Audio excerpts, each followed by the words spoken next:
asked this question, but it was about how now things have definitely changed in terms of what we're watching on screen, right? Yeah.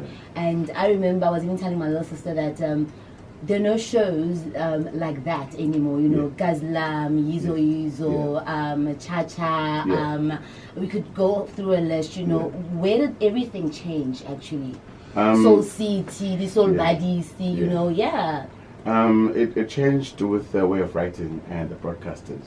Obviously, SABC lost a lot in terms of revenue, so they couldn't give independent producers a chance to tell the stories they wanted to tell.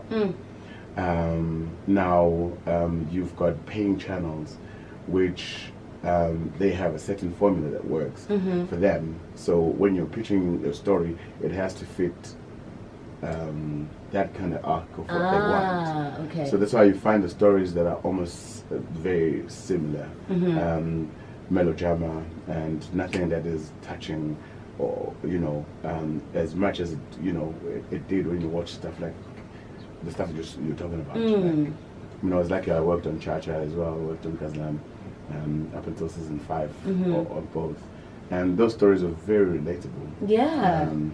Unfortunately, and that's how ZPC will get money.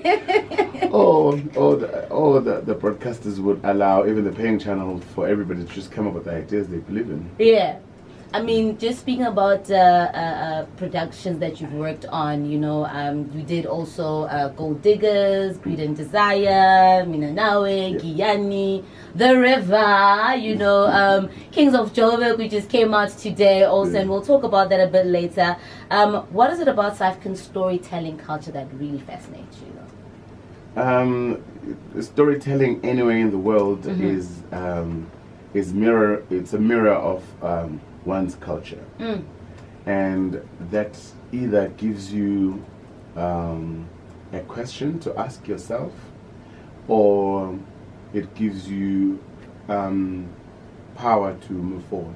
What do I mean by that? If you're watching a Superman, you as a race of white person, you're going to believe in you. You watch a Superman, you watch a Spider-Man, you watch all the type of stuff. Their mirror is how deep and how much they respect their own lives. And then you start watching South African stories, you don't have superheroes, on black stories. Actually, we don't, So what is happening right now is we have to go back on asking ourselves questions about who we are, then we can move to the superheroes. So what fascinates me at the moment is that we asking questions on the life that we live in. Like if you're watching Kazlan, you'll find a storyline about the gay community. You'll have different storylines which are making you question yourself. That's fascinating for me.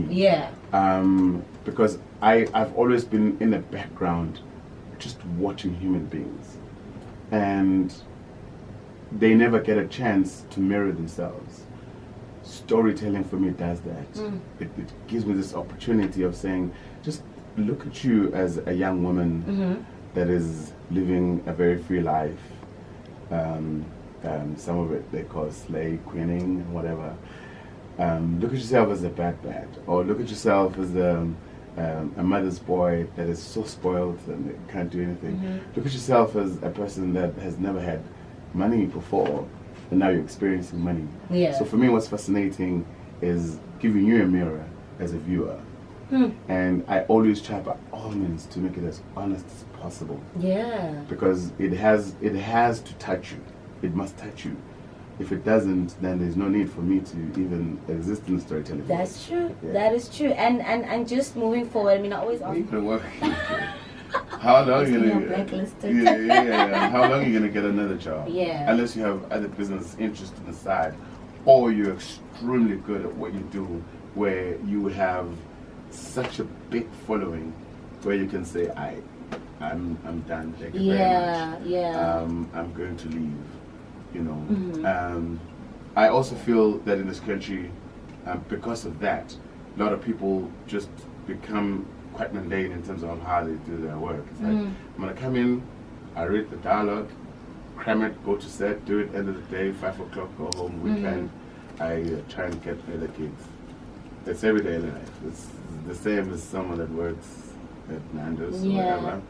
And then you find those very few that take art so serious that they put their everything. And you always see those. And other ones, you know, I think also the reason why I asked that is because from an audience side, or rather, let's say either from a fan or an audience side, it's so easy for me to ask you that kind of question, because when we see and read about a Zolani or read about a well-known actor that has definitely established themselves, to us it's like, this one can leave whenever they want to leave and start their own thing, because just from seeing so many, like seeing your name in a lot of productions, maybe that's why, but not knowing also, like, you're inside the industry, so we wouldn't know what's actually going on, you know, so yeah. Yeah, I mean, those are the issues that we're facing, that our industry is highly ran by the broadcasters. And if you try to do something outside the broadcasters, it becomes really hard. And also, because we are not really a risk-taking country where one is going to spend 3 months trying to get money or funding to make a film, and you're not sure if it's going to make money. So people go to places where they feel safe. But I personally, I am in a space where I think I'd really want to do stuff that's exciting me. Like now I'm about to leave the river to go do another production. And I remember my boss when he called, he was like, I see you need a change. Because I don't know how to lie. That was my face doesn't know how to lie. And it's like, I was like, let me just dash a bit. So, but my real calling from the oldest ancient people that live within me is to tell the stories in a certain way. So I'm gunning for that. I'm just slowly in a process of even making my mind ready to lose whatever I have to go to this calling. Because to take journeys like this, where you're chasing your calling, it doesn't happen easily. So for me to do what you just asked, as a director, I have to go deep within and find the reason for me for doing all of this, which is just working, whatever. But now I know I have a calling to tell certain stories. So would you say that you cherry pick what you take on next, or have you just been fortunate to have your work organically in it? I think I've been lucky in a sense of I work hard. And anyone that will approach me, they'll approach me with a job that makes someone that puts 110. So that is why I am saying it's time now for me to tell the stories that I want to tell. And also, yes, I do pick the things that I want to do. But mostly I've been lucky in that sense that when I get a call, it's like, hey, it's a beautiful script, this is a story. Oh, we don't have budget. Please come help. You know. But now the future of Zolani Phakade is being a film director. This is what I'm working towards. And just delving more into this, what is the bigger driving force for you to say yes to a project? Is it a script? Does it just have to do with you reading the script, or there's more to that? There is more. There's more to that. It's how we're going to shoot the story. Who are we working with on the story? Before I never used to look at that, but now I know it's important because I know what I can push to come out.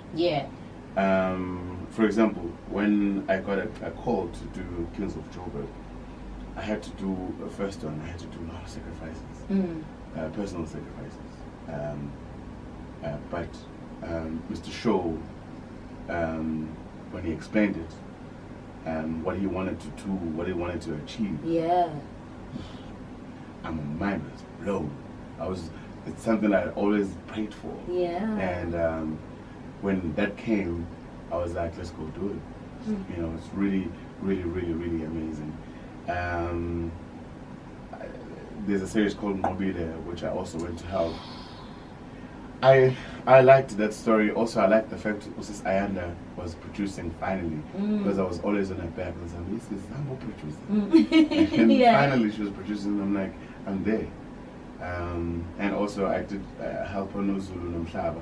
Also, it's the brothers that had asked to produce their stuff. And when I came in to help, I was just there to make sure that my hand is felt, and more than anything, just to help the others.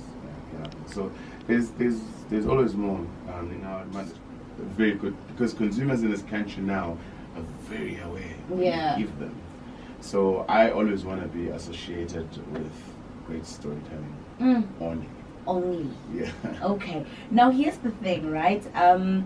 Take me through a time in your life where you saw something happen in front of your eyes, you know, or maybe is there a scene that you've put in front of our screens that's actually something that portrays something in your life before? Because I know also, and I think this question was a bit even hard for me to think about, because what I'm trying to say is that obviously there's a writer, right? And they have an idea of how they want Zolani to be. And then there's Zolani, the director, who also has an idea of how they actually see Zolani playing this character. And then there's the actor, Zolani, who also says, no man, yes, I'm going to do this like this, you know. So how do you guys compromise, you know, get to some sort of, you know, compromise with this can work then? Yeah. So I come there not as your boss. I come there as whatever you want to call me, but we curate the scene together. Okay. For example, when we did season 1 of The River, come to Lawrence. At first, we just looked at me like this guy, because my mentor Johnny Pamazano was the one directing first. Oh, okay. And Johnny had said, this guy must be here. He was talkative. And go to him and see he doesn't even want to look at me. Then I had to, I was like, my brother, Zolani Phakade, directing, and just love us to have a conversation. And I said to him, looking at your character, I don't think you want to hear him saying anything. Whoa. Or even if he speaks, you want to hear very, very short answers. You know, because he's moved to this life where he grew up very rough. And that was my personal experience, having to come work in the world where I was just living freely. Yeah. I'm constantly thinking of the life where I come from. So my words are very, what's the word? Calculated? Yeah. For lack of a better word. So I shared with him, I'm not coming to be your boss, but I'm coming to share with you. I'm coming to share with you my thoughts, because I believe in curating together. And I really think that this character is to shorten his words and make them very short. If you would realize, Zolani didn't speak much on season 1. Yeah. He would say very short things. And finally, when he started speaking, people were like, oh! It's you know, it speaks. And that was such a beautiful shift for the character. Yeah. Because he had to do a lot of work to make it work that way. Also, there was someone senior than me who was saying something else. And when it worked, even my senior was like, okay, I see it. You know, so yeah, I prepare so much that when you watch a scene, the feeling is exactly as I've prepared. On everything that I've directed, you've seen on The River, the emotions are high in the highest way possible. Yeah. On the scenes and episodes that I direct. Because we curate together. Yeah. I don't come and say, you must do this. We look at the scene together and then we decide what's going to happen. Remember when Lindy was walking down when she had lost everything? Yeah. And I was like, Sissy, I really want to do a big white shot as you were wearing white stuff in this place where it's dusty and everything. I'd love you to just sit down after this woman has taken all the money you have. I just love you to just sit down on the floor. She's like, you sure? What do you think? Think about it. Yeah. But I'm going to do a very big white shot that's going to track towards you as you do that. Until today, people are using that as me. Where she's sitting there on the floor, on dust, dirty dogs walking around. Yeah. You know. Yeah. So everything that I work on, I really want you to mirror yourself as a viewer and be touched as deep as possible as